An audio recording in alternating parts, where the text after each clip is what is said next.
And in every chapter where women are present, every chapter where women are named, because they barely name fucking women in the book, but the chapters where you do get a fucking name, you're either a sex slave, you're either raped, you either traded for 7 years of work. Come on, let Black Atheists cook. We 2 verses in.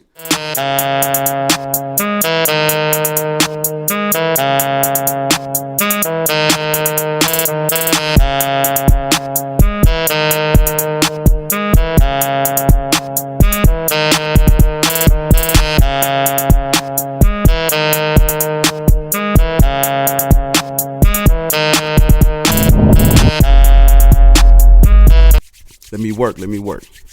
YouTube, what it do?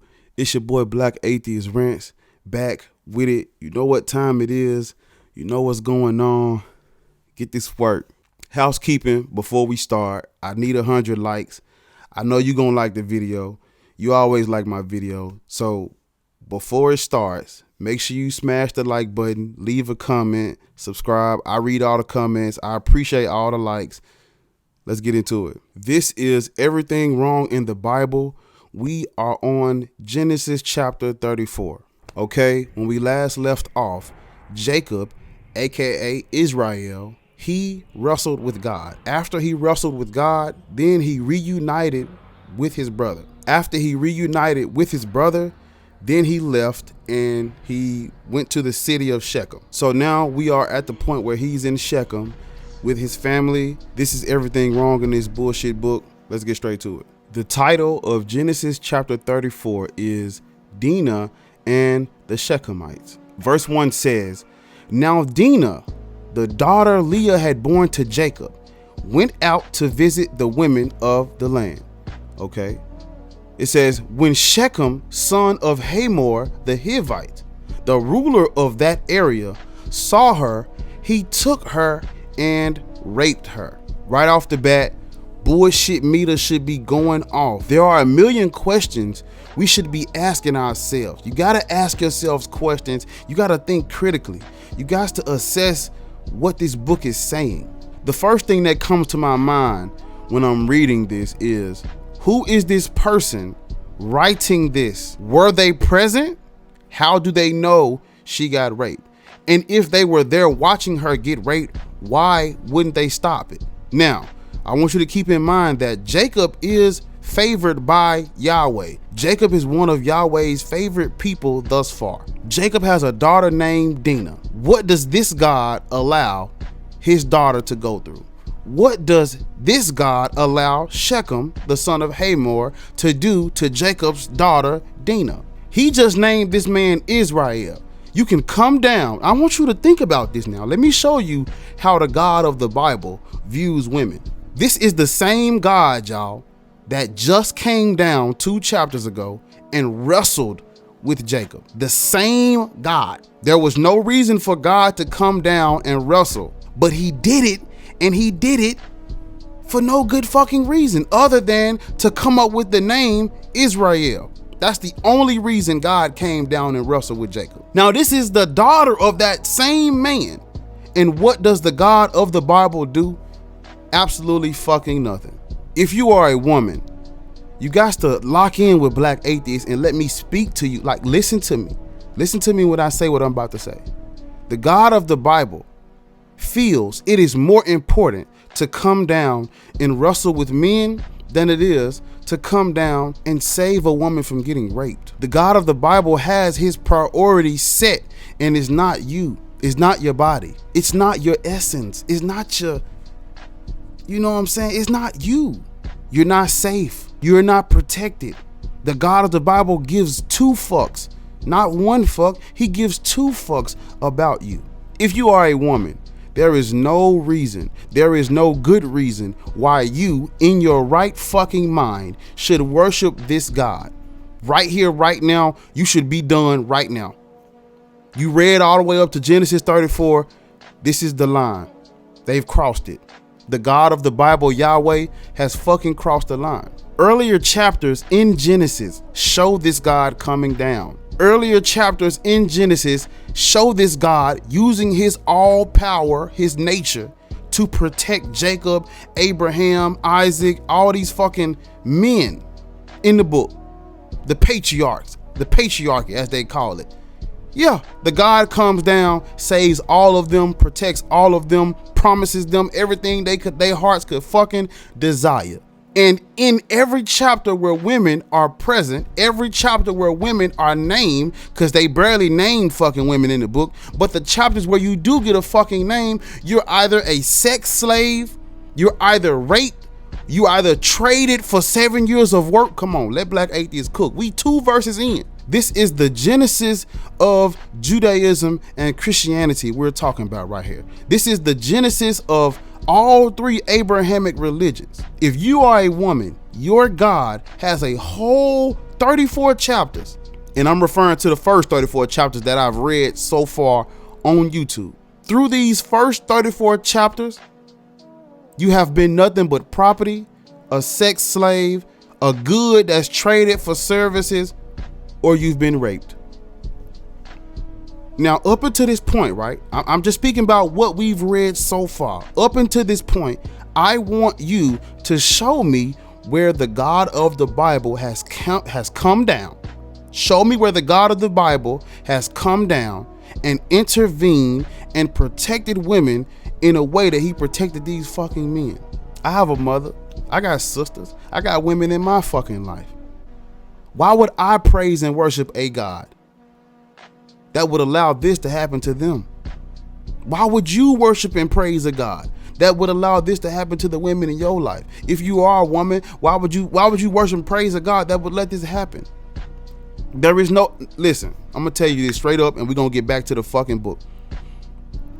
Once this bitch ass God came down and wrestled, everything else is on the fucking table. Now I can see if the God hasn't come down. I can see if the God hasn't showed his face. I can see if the God hasn't intervened up until this point. So it'll be like, Black Atheists, you going too far. You asking God to do things he just hasn't done in the book yet. No. That's not the fucking case now, is it? Ashe, Shunde K. That's not the case now, is it?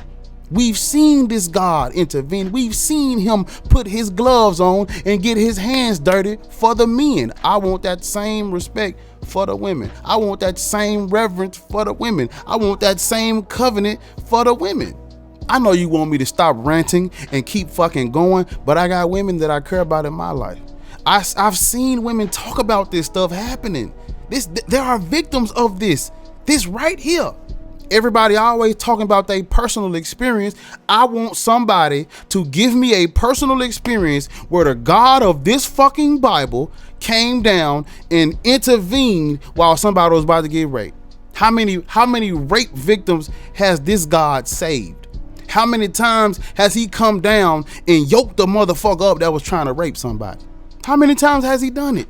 Now I need somebody that believes in this mythology. I want somebody who actually believes in this God to break down logically, make it make sense for Black Atheists, because it's not making sense, and I'm telling you it's not making sense to me. Explain to me, break it down, use your philosophical, ontological, use your fucking arguments and break down to me how this God Yahweh, how this God Jesus Christ, if you are Trinitarian, how this God Elohim, explain to me, break down for Black Atheists how this God comes down and wrestles with men, comes down and walks with men, comes down and interjects and intervenes, comes down and he comes down and protects men from entire nations, entire cities. Explain to me how this same God allows for the daughter of one of the patriarchs to just get raped. A Shechemite saw her and raped her. That's it.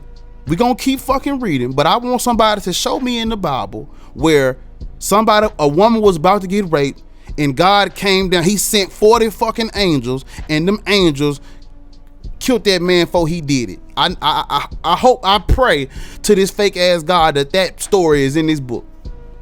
But up until this point of chapter 34, verse 2 and 3, or verse 1 and 2, we have not seen women be saved and protected before the injustice happens. Have we seen that?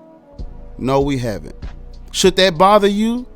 Yes, it should. Does it bother black atheists? Yes, it does. Let's keep fucking going. So the end of verse 2, it says, he took her and raped her. Verse 3, his heart was drawn to Dinah, daughter of Jacob. He loved the young woman and spoke tenderly to her. Lord Jesus. After you fucking raped her, now you in love. So you rape her, now you love her. Let's see what goes next. Verse 4. And Shechem said to his father Hamor, get me this girl as my wife. Oh my fucking God. So you rape her. Now you saying you in love. Now you're going to your father after you just did this to this woman. You're going to your father and telling him, demanding him to get her as your wife. And don't nobody see no problem with that. So women supposed to just worship and praise this.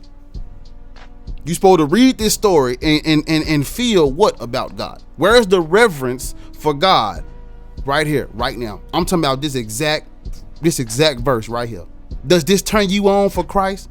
Does this get your spiritual blood flowing for the Lord and Savior of the universe? Huh? Is this God your rock? I'm talking to my sisters now. Is this your fucking rock? You know, when we was reading that chapter in Genesis where it was talking about how Jacob worked 7 years for the first daughter, then he worked 7 years for the youngest daughter, I was like, damn, it's gonna get worse than that. Here's your fucking worse than that right here. Verse 5. When Jacob heard that his daughter Dinah had been defiled, his sons were in the fields with his livestock, so he did nothing. Wow. I pose the question to you. If you found out this happened to your daughter or a woman in your life or one of your loved ones, one of your family members, are we waiting till the fucking crack of dawn the next day and shit? Are we waiting till the sun goes down? Are we what we doing? How many hours are you gonna wait before it actually hits you? Verse 6 says, then Shechem's father Hamor went out to talk with Jacob.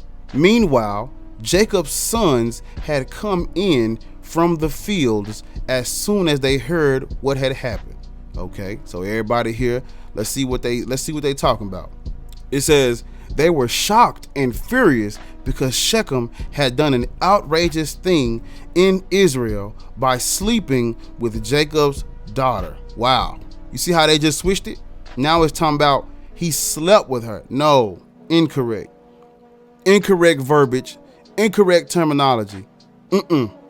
No, he didn't just sleep with her. He didn't just turn her on and put his hand at the hot spot. No. It said he defiled her. He raped her. He sexually assaulted her. And you notice how this verse says they were shocked and furious because Shechem had done an outrageous thing in Israel. What the fuck does that matter? What does it matter if it was in Israel or Houston? So is sexual assault and rape, is that only wrong in Israel according to the Bible? Up until this point? That don't even there's no reason to put that, but you know, that's just black atheists. I'm pissed off and I'm picky with my bullshit. Everything ticking me. Every little word that's incorrect, anything wrong is pissing me off. But it says Shechem had done an outrageous thing in Israel by sleeping with Jacob's daughter, a thing that should not be done. Yeah, no fucking shit, Sherlock. Verse 8. But Hamor said to them, my son Shechem has his heart set on your daughter. Wow. Negotiating like adults over the property, you see? Talk to these motherfuckers, black. They ain't hearing you. I know they ain't. You see how the grown, let me work this shit out. Let's figure it out. Let's get through it. You see how the grown-ups negotiate over the property once the evil is done? You done defiled this young woman. So it's nothing we can do for her about the situation. Fuck what she talking about. Let's go talk to the men in charge. Let's see if we can get this situation rectified. Let's see if we can negotiate. Let's see if we can exchange livestock. What, he gonna work for 7 years to marry her after he done did this to her? Sick fucking shit. Evil. Now I want you to keep in mind now that this is the inspired word of God, and every verse in this book, according to the Bible, is perfect. Everything in this book is from God, of God, by God, with God, beside God, below God. Everything in this book that we read, God wants in it, y'all. So when we read these stories, right? You know what I'm saying? And I want you to treat this like the pastor would. The pastors read these stories, get up on Sundays and make a 2 to 3 hour sermon about 3 verses. And so I want you to understand that this is not me taking the Bible out of context. No, we started from verse 1. I've not said anything that takes anything out of context if I'm starting from page 1, verse 1. In the beginning, I started from in the beginning, Genesis 1:1. And what I've read up until this point leads us here. And now that we are here, we must use our logic and reason and our critical thinking to assess this situation according to what we know, according to what makes sense, according to what 1 + 1 equals. It equals 2, Shunday K. Come on, get this work. And if you're putting 2 and 2 together and you're getting 4, you and I will reach the same conclusion that this is sick, twisted shit that they're basing their life on. And an all-loving, all-perfect God wouldn't have let this happen, and he wouldn't have put it in his book. Or is that too much? Is Black just I'm doing too much talking and not enough reading? Is that what we on? I can't preach to you today. It's Sunday now. This is a Sunday when I'm recording this. Let the Spirit move you to use your fucking brain and think about what Black Atheist is telling you. After raping this girl, the grown folk get together. All the men get in the room. She probably in the woods, in the fucking in the tents and shit, crying. They in the house like, yeah. So look, my son, he just handled that. We gonna need that because he want that. He said he love your daughter once he got a piece of that. He want that now.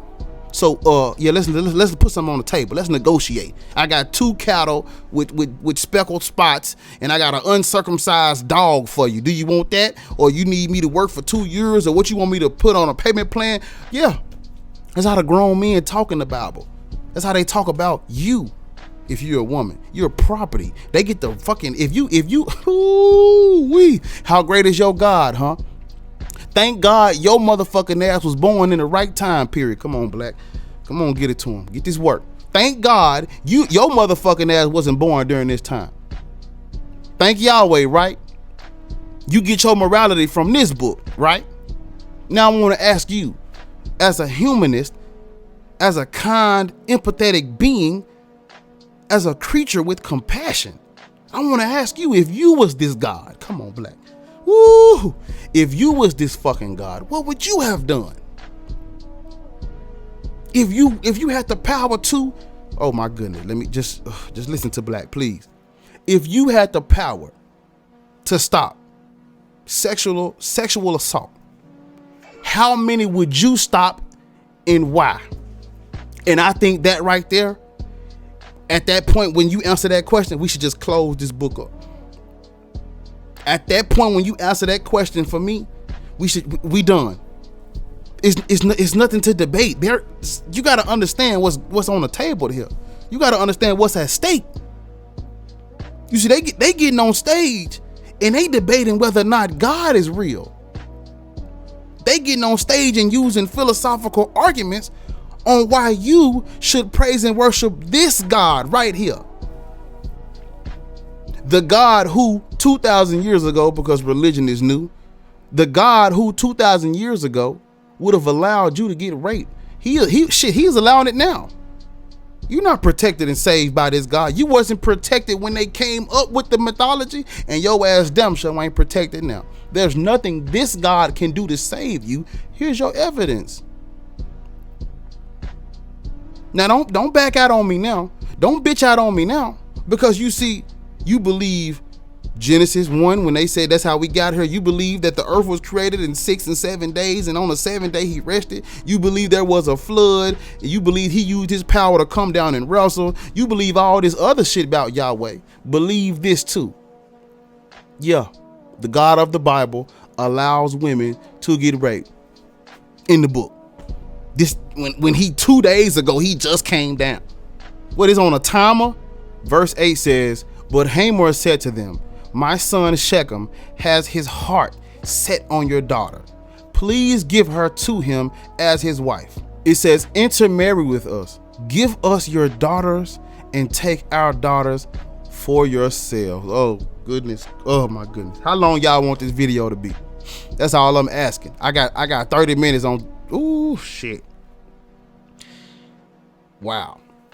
Give us your daughters and take our daughters for yourselves. You can settle, man. I can't pass this up. Now I want you women to like. Now let Black Atheist talk to you again, because maybe you didn't hear me the first 50 minutes of the video. I don't know how long this video is. I ain't checked it. But legit, 2,000 years ago, if you are a part of the 3 Abrahamic religions, it was morally okay for your God to sit back and watch you get raped. And the solution his chosen people came up with is to just trade. Yeah, we raped your daughters. Shit, just give us yours, we give you ours, and call it a day. Property, huh? Trade it for goods and services. And in this case, the service is sexual assault. How does objective morality come from a God that allows this? Where is he at? Now, the girl has been sexually assaulted. The men done got together and set up an arrangement, and he still ain't came down yet.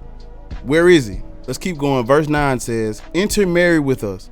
Give us your daughters and take our daughters for yourselves. You can settle among us.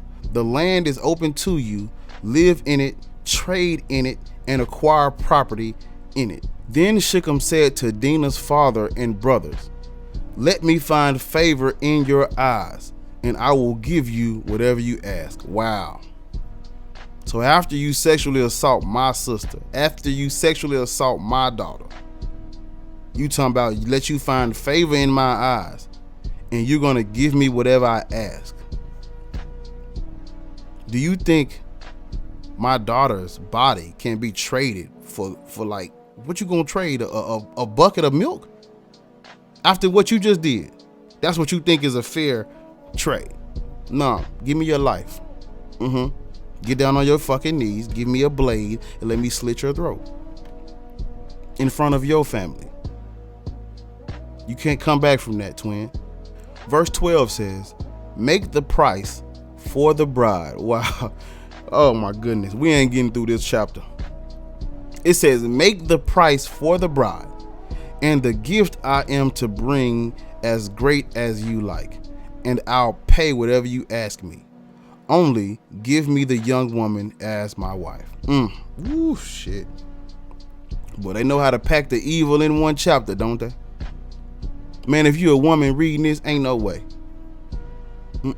I know you might be scared of what's gonna happen to you after you pass away. I know there's a lot of questions you might not have the answer to, but I'm here to tell you, Black Atheist, just listen to Black Atheist, this ain't your answer. This can't be your answer. I'm just not understanding how, because according to the Christian worldview, according to the Jews' worldview, the Israelite worldview, this literally happened. Like they wrote this as it is human history. They wrote this as human history. That's what they're saying this is. This actually happened. This still happens. This has happened countless numbers of times, y'all. And so I know we always talk about the evil in the Bible, how the Bible talk about women, how the Bible treat women, and all the women that's believing this shit like they just talking. No, we ain't. You ever heard of pudding? Here go your proof. The proof is in the fucking pudding right here. Now just put yourself in Dinah's shoes. for a moment. After you get sexually assaulted, all the men in your family, and then all the men in the family of the guy that sexually assaulted you, they get in a little room and have a negotiation on what it's gonna cost to get you as his wife. Yeah, let that sink in and marinate. Let that sizzle on your spirit. Let that Holy Spirit move you. Because their sister Dinah had been defiled, Jacob's son replied deceitfully as they spoke to Shechem and his father Hamor. They said to them, "We can't do such a thing. We can't give our sister to a man who is not circumcised." Oh my goodness. Oh Jesus, Lord, you knew how to work your way with this. This is definitely Jesus and him working his magic. Ain't no fucking way. So the story gets worse. Now, first of all, it shouldn't be no negotiation, but he's saying you can't get my sister because you're not circumcised.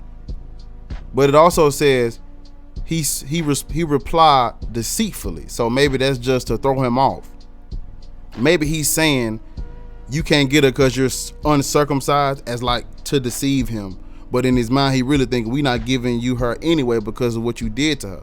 So let's just see how it plays out. So it goes on to say, after it says, we can't do such a thing, we can't give our sister to a man who is not circumcised.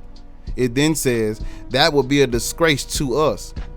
We will enter into an agreement with you on one condition only, that you become like us by circumcising all your males.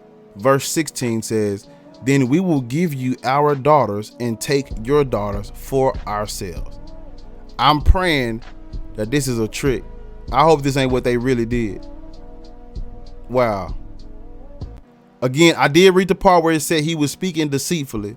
So maybe this is just a trick. Maybe he just pulling his card. He just playing it off. And we're going to see what happens. It says, we'll settle among you and become one people with you. But if you will not agree to be circumcised, we'll take our sister and go. Verse 18 says, their proposal seemed good to Hamor and his son Shechem, the young man who was the most honored of all his father's family. Lost no time in doing what they said, because he was delighted with Jacob's daughter. Okay, so I guess all the men of the family decided to agree to the terms and conditions. They all circumcised themselves. Okay.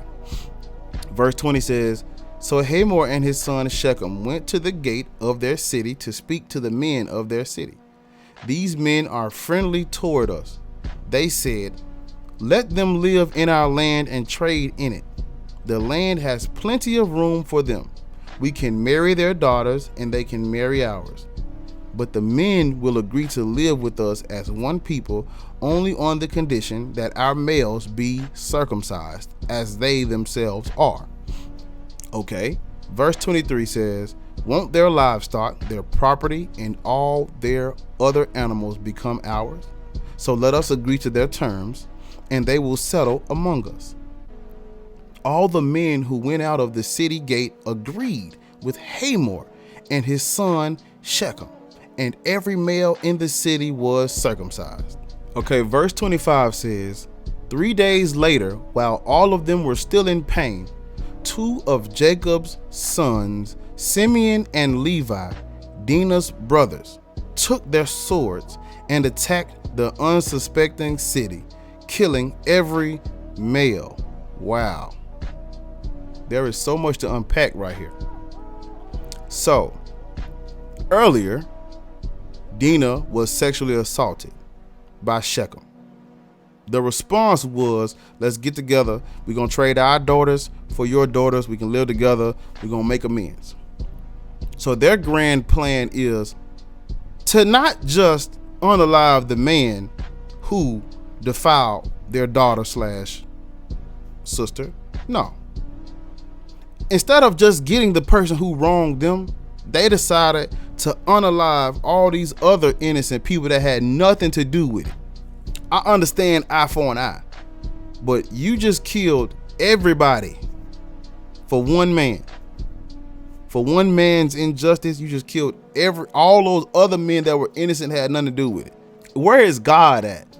Because I mean, couldn't God just have punished Shechem and his father and left the rest of these people alone?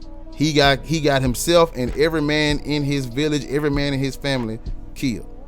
And I do agree that he should have been put to death. But I mean, there's like probably 100 innocent people that had nothing to do with it. And if God would have intervened beforehand, all of those other people would have been saved. He could have literally came down and said, look, unalive him, and that's it. Let them other men, no harm, no foul. No, kill them all. Verse 25, it says, 3 days later, while all of them were still in pain, 2 of Jacob's sons, Simeon and Levi, Dinah's brothers, took their swords and attacked the unsuspecting city, killing every male. They put Hamor and his son Shechem to the sword and took Dinah from Shechem's house and left. The sons of Jacob came upon the dead bodies and looted the city where their sister had been defiled. They seized their flocks and herds and donkeys and everything else of theirs in the city and out in the fields. Man, damn. They took everything, killed everybody and took everything. Shechem got his whole family killed. That's messed up. Verse 29 says, they carried off all their wealth and all their women and children, taking as plunder everything in the houses. So essentially what just happened is Shechem defiled Dinah. The response is to unalive Shechem, unalive Hamor, unalive all the men, take all of the women, take all of the children, and basically do the same thing you just killed him for. Because I'm pretty sure women and children who just saw their fathers and brothers get unalived, they're not gonna go willingly. You gotta, take them as plunder, everything. So while they crying about their innocence, because a lot of these men were innocent, had nothing to do with it. All of them got killed. Now you turn around and do the exact same thing you just killed him for. Ain't no way them women was willing to go and marry these men after what happened. Not willingly, of course not. Which means they had to do what? Defile them. Take them, snatch them up the same way Shechem did. This whole story is just fucked up. Shechem deserved what he got, but that don't mean I want all of the women of his family to go through the same thing Dinah just like that. That's not, this don't even make sense. Because Dinah as a woman is like, well, what happened to me should not have happened to me. But I don't want this to happen to the other women. I mean, damn, this is like a fucking sick, like a sick fantasy movie script or some shit. Verse 30, it says, then Jacob said to Simeon and Levi, you have brought trouble on me by making me obnoxious to the Canaanites and the Perizzites, the people living in this land. We are a few in number, and if they join forces against me and attack me, I and my household will be destroyed. What the fuck does that got to do with what just happened? They just switched gears quickest. Like, they just switching gears. Now we talking about the Canaanites and the Perizzites. It says, and if they join forces against me and attack me, I and my household will be destroyed. But they replied, should he have treated our sister like a prostitute? ? And I understand that last part, but it's like, now you're turning around and you're doing the exact same thing you just killed him for. Because all those women and all those children, what you gonna do with them? You mean to tell me these fucking savages, these illiterate desert dwellers ain't gonna take these women as wives? Ain't gonna defile these women? Is that what we saying? Come on, stop it. But I'm all over the place reading this story. It started off bad and it ended even worse. And I'm just like, God didn't show up at all. Like, where was he at? He did nothing. He didn't even come down. He didn't even open the sky, send an angel. He did nothing this whole chapter. It's not a coincidence that the chapter where all the women get fucking taken as plunder or sexually assaulted, God nowhere to be found. Don't even come down and jaywalk with them. That's not a coincidence. That's intentional. That's what it is. You take that and you run with what I just said. That's what it is. He's all knowing. He's all powerful, and he's present everywhere at the same time. He was there. He don't fucking exist, but according to the story, he was there.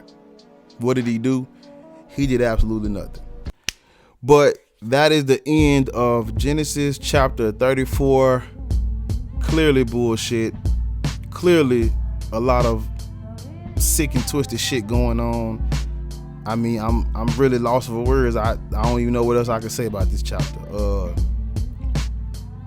If you're a woman and you read this or you watched this, I'm not understanding how you supposed to praise and worship.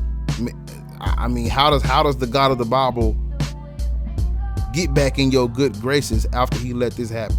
You gonna have to explain it to black atheists. I just couldn't do it. But that is the end of the chapter. I appreciate y'all for rocking with this. I'm gonna keep it coming. We got more coming. I got a lot of different things I want to try, a lot of different setups, a lot of different videos coming. You know, the anniversary of the channel coming up. I got some shit coming for that. Everybody just tune in. Make sure you leave a like. Make sure you leave a comment. My goal, 100 comments, 100 likes. To me, in my eyes, in my worldview, that is a good video. To me, that made me feel like I made a good video if it get 100 likes and 100 comments. But that's the end of the video. I appreciate y'all. I love y'all. Follow me on TikTok. Follow me on Instagram. Black Atheist.